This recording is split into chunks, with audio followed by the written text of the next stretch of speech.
Perfect Plex Radio. We about to go live on him. Mike Knoxxx. That's with 3 X's cause he's hardcore. Are y'all ready? I go by the name Fred Knoxxx. We about to give y'all something special. You ready? And there you have it, folks. Monday Night Raw. As the road to WrestleMania continues, what did you think, people? Welcome back to Perfect Plex Talk YouTube, brought to you by the BDSIR Video Networks, where you can check out me, all the guys, the crew, where Barbershop Talk Meets Radio. People, it's an intelligent show for the intelligent fan in you. Listen, my name is Mike Knoxxx. I spelled my name with 3 X's because like that little title back there, and that introduction and them logos, I am hardcore. People, welcome to this week's Raw review as Raw just concluded in Pittsburgh, Pennsylvania. People, I gotta give you shots. I gotta give you credit because majority of this crowd for this night was a good wrestling crowd. Kudos to the Pittsburgh crowd. But come on, you know I can't like every fan crowd reaction that we see on Monday Night Raw, so I'm gonna start right there with the crowd. Listen. Angle. I'm going to say it. Give me all them comments down there below if you wish to. Follow me or tweet me at Mike Knoxxx with 3 X's wherever social media is sold. But people, Angle over Lesnar? Sorry. Now, back to Raw. Outside of the audience that was Pittsburgh, Pennsylvania. Listen, starts off with the Authority in the ring, Kane, the Big Slow, J&J Security, Seth Rollins, and of course, Randall Keith Orton. As they begin to, as Orton would put it later on in the segment, kiss his ass for him to come over and become part. Welcome back to the Authority. Then Randy says, hold up. Let me have some fun with you. Kane, what are you, stupid? Big Show, you're just so boring and you're just mad. Mr. Jamie Noble, by the way, I will always be a fan of Jamie Noble and the Under Nydia. Okay, I miss Nydia for all that. Who cares? And it tells me that you're just mad you're not telling them to ride the ride at Disneyland, and then they proceed from there. They have a match set up for the main event, which, come on, people, we know what's coming in the main event if we get Seth Rollins, Randy Orton, and a 2-on-1 match against the Samoan Superman, Roman Reigns. I digress. We'll get back to that later. From that point on, people, we were treated to a good opening Monday Night Raw match as Daniel Bryan, the American Dragon, took on B&B Bad News Bet. People, again, good match. I like to see these two together. We know this goes back to the Nexus, to the tough enough competition in these two, the whole thing with Daniel Bryan and all the intro quarrels that we knew with these two being together. I like this match. I thought it was a very, very good match. Winner of this match, Daniel Bryan with a running knee. But then this is where it began to get interesting. And this is where I want to know what you thought about this. And as far as this whole Intercontinental, ladder match scenario that's going to happen, because for some of the people out there questioning about Daniel Bryan and his health, is this really like the first match to really come back and showcase him? You could say, I know he had his match at Fastlane. I almost said Payback, right? But it was Fastlane's against Roman Reigns. And okay, good match. Yes, it was. But you put him in a ladder match, and things happen in ladder matches at WrestleMania because it's the show of the Immortals and people want to show off. So I hope that all is fair and love in wrestling when that takes place. But B&B loses, which makes him 0-4 for the month. Okay, going into Mania. So that means to me already, as we said on Perfect Plex Talk Radio today, where you can catch us each and every single week at 6 p.m. on BDSIR Network.com. Spotface said, damn, we know he's going to win at Mania with how he's losing. And we were complaining and arguing about how the fact they took his title. He's never fought back for his title. Show some aggression, show some interest in winning back or receiving back your title. And that began tonight. After that match is over, he lost. He hits the bull hammer on Daniel Bryan. And then, Daniel Bryan then comes out. Not Daniel Bryan. After he hit Daniel Bryan with the bullhorn elbow, you get, and this was a lot of the night where you caught a lot of matches just running into each other. Once the one match was over, the other match ended. And then once the one match was over, the other match ended. And you got to see that tonight, and especially when that happened immediately after hashtag I'm sorry for not getting this on point with my notes. A Dean Ambrose guy took on Stardust, who, if you watch SmackDown, was in possession of said Intercontinental Heavyweight Championship. That match was concluded with the win with the dirty deeds by hashtag I'm a Dean Ambrose guy. Also a decent match. But again, you got Dean Ambrose and you got Cody Rhodes. I'm sorry, Stardust in this match. So, of course, it had to be good. But back out comes Bad News Barrett. He comes back out, gets his title back. You know, this whole thing also with this tweeting, if you will, so to speak, having R-Truth. At first, I was opposed to having R-Truth in this match, because I want to see this match be with the workhorses, the way that we talked about the Intercontinental Championship. It has some workhorses go. But I like how he's intersected himself into this card with his comedic commentary, which I can see a future with him doing commentary after it's over with. I thought it was very funny, and I thought it was very tricky and how he kept the title. And I know people are saying they're treating this title with less or lack of respect, but hey, at least they're showing it some attention. We got to crawl before we walk. We were once babies, so hope you put the condom on before you went in. Right, so crawl before you walk. They're paying this title attention. I'm liking what they're doing with the Intercontinental Championship. Then, listen, people, if this doesn't touch you, if this is where you want to continue to have all the bad mouths and the rumors and your innuendos about this company, there are some things that they actually do right. And this is one of them, people. Connor McClain, the first recipient of the Warrior Award. If you don't know the story about this young courageous young boy who died at the age of 8 years old from pancreatic brain cancer, okay, he was just, he just touches your heart. And me having children, having just knowing how my kids love wrestling his way to the Crusher, which is his wrestling name that he went by. Anybody knows if you have children or you're around kids that love wrestling, they come up with their own names, their own special moves and things like that. This kid was no different. They're giving him the award, the first actual reward, and he's going to be placed into the WWE Hall of Fame. Congratulations to his family, to him in heaven looking down and seeing this. But they say all dogs go to heaven. No, all kids go to heaven.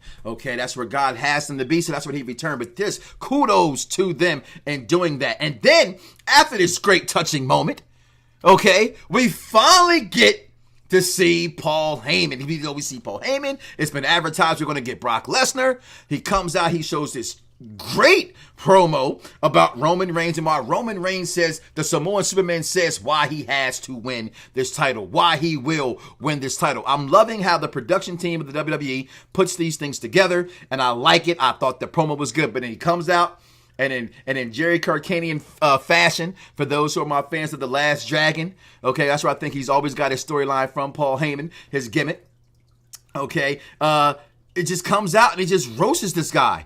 Out comes Brock Lesnar. And what does Lesnar do? Absolutely nothing, people. Two, mixed views from the crowd. I mean, everybody was standing. It's Brock Lesnar. He is an attraction. Vince McMahon is not wrong by saying that's what he is. He is an attraction. But he comes out then.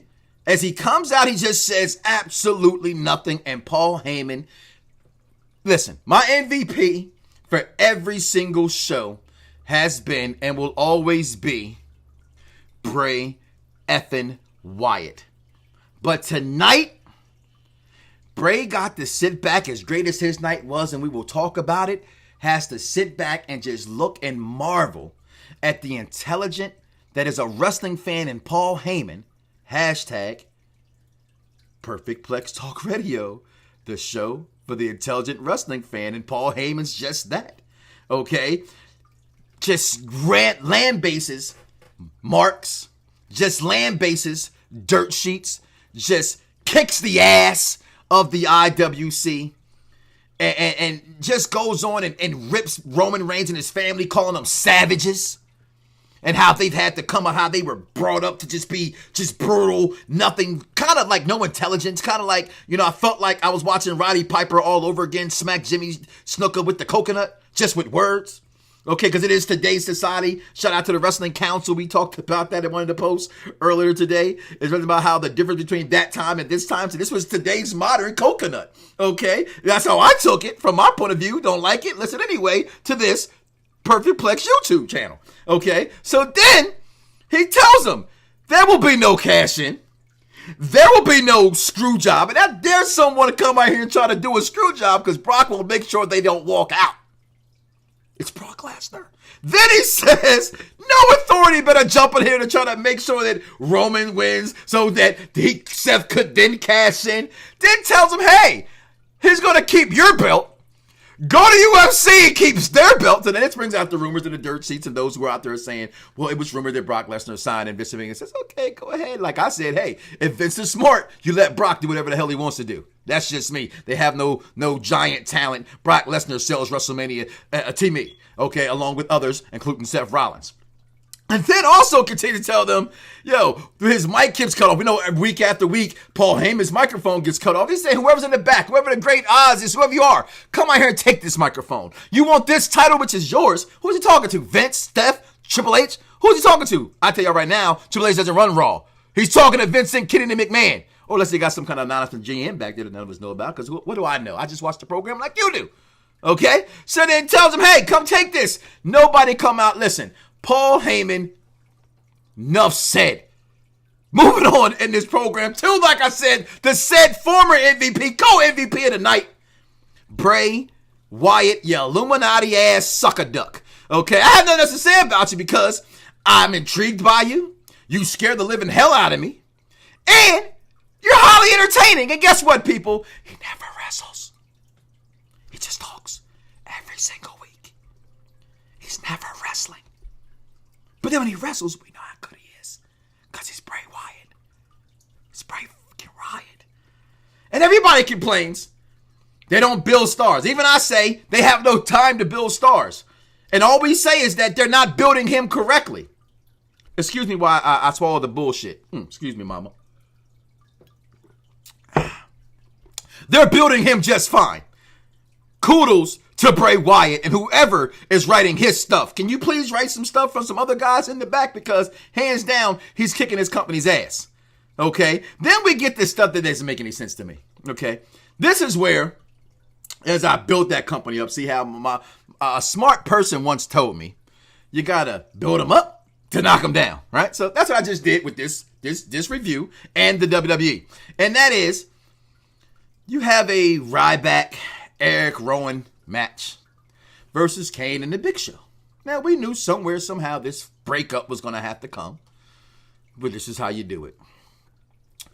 Big Show tries to knock out somebody else. Eric Rowan, I believe Ryback, misses hit Kane. Ryback gets the win. Him and Kane get the argument.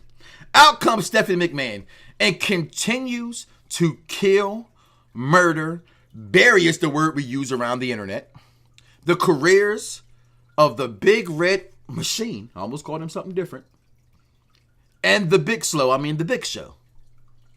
What else can you do to these guys? The WWE is trying to completely make sure the only monsters that ever exist in the history of the company are The Undertaker and Brock Lesnar. Yeah, because he's the beast. But The Undertaker, Mankind kind of got watered down because he became Mick Foley and all these other personalities that were, we still respect the guy. Hey, calm down. You said that bad about Mick Foley. Just telling you, not considered a monster because Mankind switched gimmicks. So, they just kill him. I have nothing else to say about that. Like, get out my ring. They're fired till you come back. You're no longer part of the authority. It's just, really? This is Kane and Big Show. You already had him lose to Money Mayweather, which, hey, it's Money Mayweather. I understand. Hey, all about the money. I get it. But this, they're berating this guy. He cries, he begs for his shot. It's just too much. Just let him go. Retire.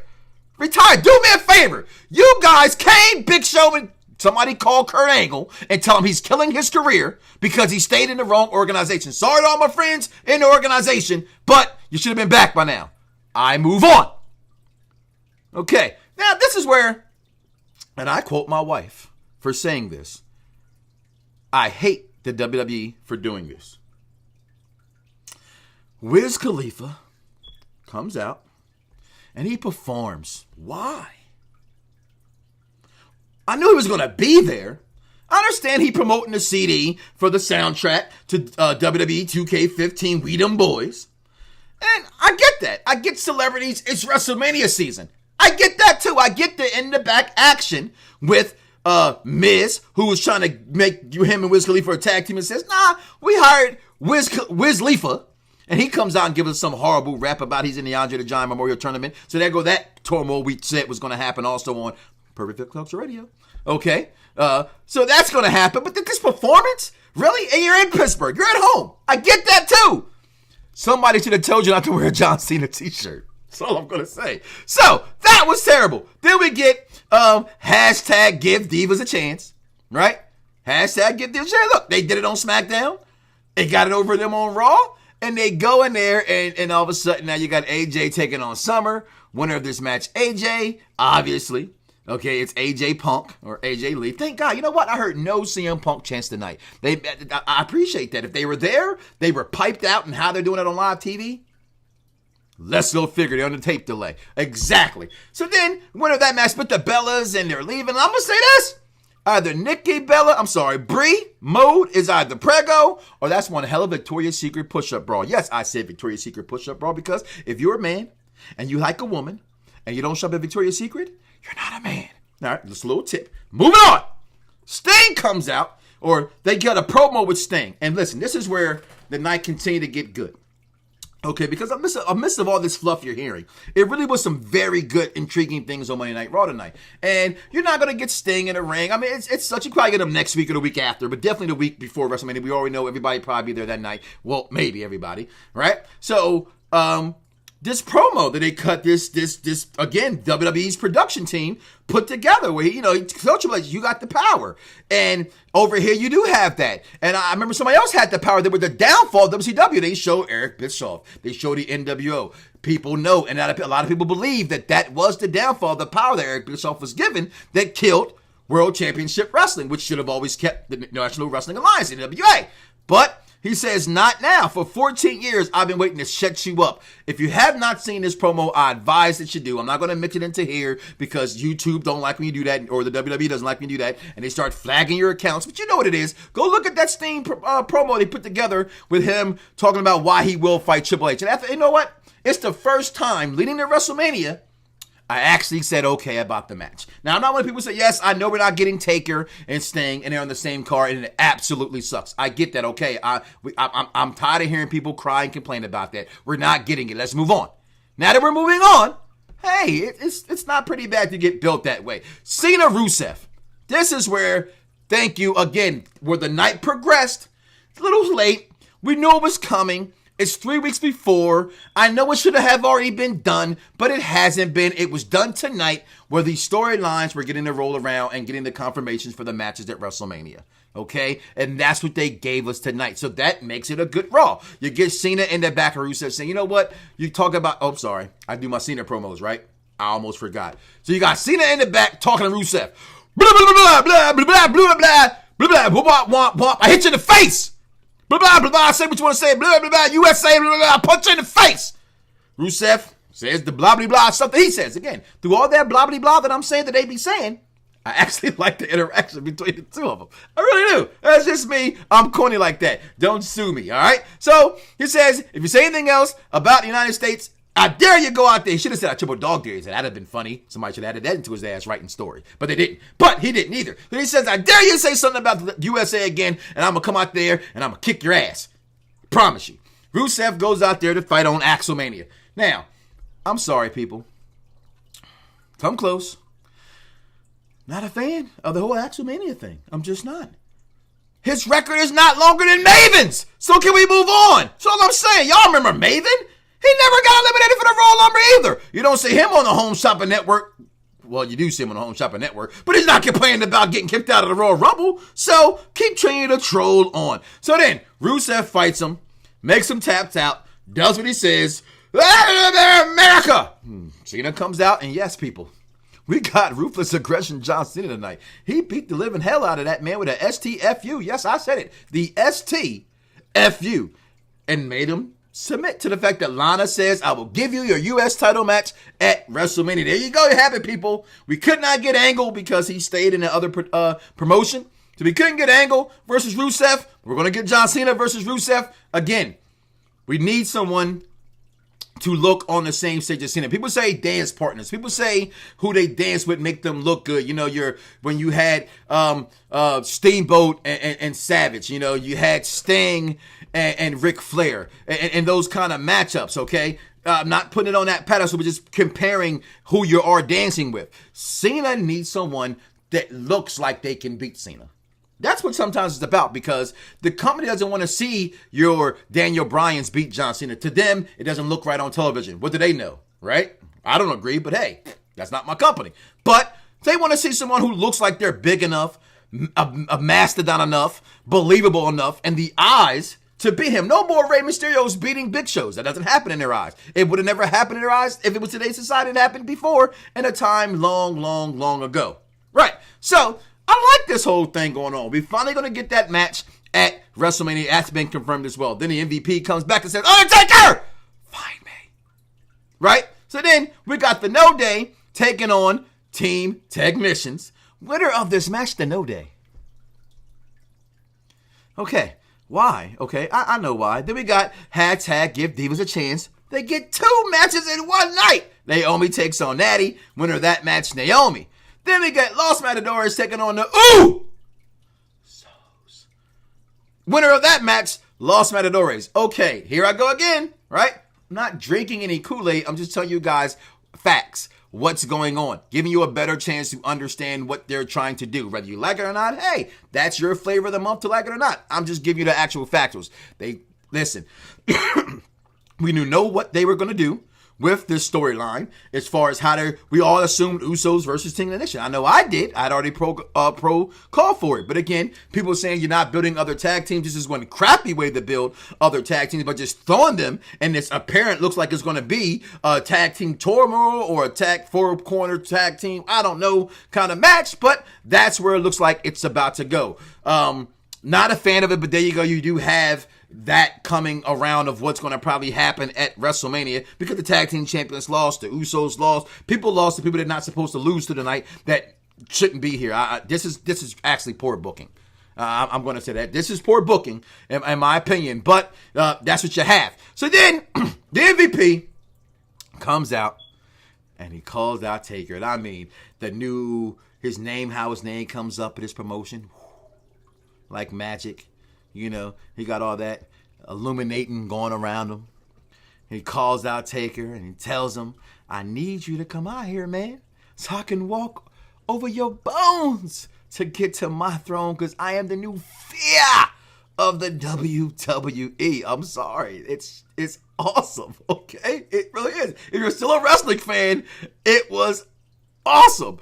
All right, so the Undertaker doesn't come out because, you know, have you seen him? Right. Tell me, have you seen her? Have you seen him lately? He needs to work out. And you're not like right before you about to go out there and have sex with your girl. This is deal in the movies anyway. I never done this. I never understood why you do this. But cats start doing push-ups. That's Undertaker. He got about 4 weeks to get ready for this match. You may not see this man until Mania. Okay, you might get him to Raw before Mania because they have to do that. At least we say they have to do that. But this is WWE. They don't have to do nothing that we think they should do. So I would not be surprised if I don't see The Undertaker until WrestleMania. But he comes out anyway. He tells him, well, he doesn't come out. You know, his powers come out, changing the urn, which, by the way, Bray Wyatt had the urn tonight. I'm sorry to not mention that. Okay, comes out, smoking the urn. Boom, sets up. There go a rocking chair in the ring. I thought that was funny. Anybody thought that was funny? I know Bray has the rocking chair and all that, but hey, maybe this is why Bray Wyatt always brought the rocking chair, because he knew he had to put the old man Taker out the pasture, right? So he has the rocking chair. Undertaker says, not so fast. I got one more match in me. That's next year at WrestleMania, so I'm going to set that chair on fire. Now, we already talked about if he wins or he wins and how that happens. I can't see nobody actually being the better in this exchange. Somebody has to lose, and maybe no one has to lose. Maybe it's the first Undertaker match that doesn't have a finish. How about that? Because I can't see anybody winning this match and it being good for the other person. However, it was awesome. It was exciting. That's why you're a wrestling fan. And then we had the 2-on-1 match between Seth Rollins. I cannot say enough about Seth. How he acted in the early promos, in the early opening act of Raw. with them, laughing and telling them how he's pulling off. He wouldn't do this, Randy wouldn't do this, Randy. He's no fool, and we're just kidding around. And welcome back to the authority. You guys come down. Seth's mic skills are beyond. They're just getting better and better and better. And I know it's going around, and everybody's on the Kool-Aid bandwagon. But for once, I think everybody's actually on the same wagon at the same time, and they see the star that is Seth Rollins. But what we were waiting to happen happened. Obviously, Randy Orton, he goes for the tag. He moves away from the ropes. Actually gives him the double bird. Really? It's after 11 o'clock. It's after 11 o'clock, Vince. And you can't even show him do this. See, it's my show, Vince. You can't show him do this. That's wrestling. Why can't he do this? That's what he did to him. He pretty much effed his butt up outside the ring for 15 minutes. Yes, Raw ended with 15 minutes of Randy Orton whooping Seth Rollins' ass. Now, I'll say this much. Randy deserves to whoop his ass. People saying, whatever you want to say. No, stop all that nonsense. This is how you do it. The antagonist versus the procrastinator and all that stuff. My perception, your perception, doesn't matter. The perception was that Seth Rollins got his ass whooped tonight for 15 minutes by a Hall of Famer, legacy-owned, badass by the name of Randy Orton. RKO through the table, steel chair to the back. And he literally whooped his ass for 15 minutes with no commentary. Just whooped his ass. Just whooped his ass. And then gave him this. See, Vince? That's what people think of your product sometimes. When you didn't even screen it out. You just had it up here when nobody could see. See that? All right, then. So, overall, my take on the evening was pretty good. It really was. I thought Raw overall was really good. The Sting stuff, the Bray Wyatt promos, Intercontinental title war, the Connor stuff in the Hall of Fame just clearly touched my heart. The wrestling that did take place outside of the tag team turmoil stuff was pretty darn good. Okay, pretty awesome, especially Daniel Bryan, again, doing what Daniel Bryan does, and Stardust doing what Stardust does. Orton and Seth, just gorgeous. I mean, wrestling tonight was beautiful this is what should happen. This is the show you should always get, but we don't, right? So tonight, no complaints. All right, I'm lying. There's always complaints. It's the WWE. The down parts. How you berate, completely kill, and bury your two biggest monsters. And the sloppy way you put this tag team promo together. And obviously, Wiz Khalifa. I'm sorry. There's no space for that in wrestling. There was no space for Bob Barker. There's no space for Angry Cat. I'm sorry for all my people who love cats out there. Sorry, wrong platform. This is professional wrestling. And tonight, for the most part, they gave us that. People say, hey, listen, my time is up. I talk longer than I normally even talk on this because you know why? You guys are listening. You guys are tuning in. You guys are subscribing. So you keep subscribing. I'm going to keep doing what I'm doing because I have nothing else to do it for but you and me because I love wrestling. I hope you love wrestling too, people. Listen, my name is Mike Knoxxx. 3 X's. Why? Like the NXT title and all them other shows out there. I'm coming for y'all and I'm hardcore. See y'all. And wherever you can see us, BDSIR Network, don't matter. Don't like us? Listen anyway. iTunes, Stitcher, TuneIn app. It doesn't matter. We are there. Are you? 1,000 episodes. Y'all better get ready for it. It's going to be a party. We're going to get some corn, some chicken, some cornbread, and some Kool-Aid. 1,000. Woo! Yeah. Perfect Plex Radio. We about to go live on him. Mike Knoxxx. That's with 3 X's because he's hardcore. Are y'all ready? I go by the name Fred Knoxxx. We about to give y'all something special. You ready?